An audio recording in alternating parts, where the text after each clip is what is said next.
সব সময় আল্লাহর কাছে এই দোয়াটা যেন আমরা করি, আল্লাহ কিয়ামতের দিন তুমি আমার হিসাব নিও না, আল্লাহ তুমি আমার বিচার বসিও না, আল্লাহ তুমি দয়া করে আমারে মাফ করে দিও। আল্লাহ যার বিচার করবেন ও জাহান্নামে যাবে, আর যার বিচার করবেন না সে জান্নাতে যাবে। আল্লাহ যদি বিচার করে আর পাই টু পাই হিসাব নেয়, নামাজ পড়লি না কেন, রোজা রাখলি না কেন, মিথ্যা বললি কেন, খাদ্যে ভেজাল দিলি কেন, মাছে ফরমালিন দিলি কেন, যৌতুক খাইলি কেন, ঘুষ খাইলি কেন, উল্টাপাল্টা করলি কেন, জিনা করলি কেন, একটার পর একটা প্রশ্ন বানে যদি সেই ভয়ঙ্কর দিনে আল্লাহ আমাদেরকে জর্জরিত করে, আমাদের কোনো উত্তর আছে? সেদিন আমাদের বাঁচার কোনো উপায় আছে?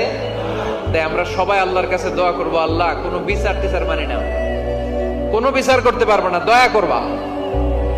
কথা কয় না?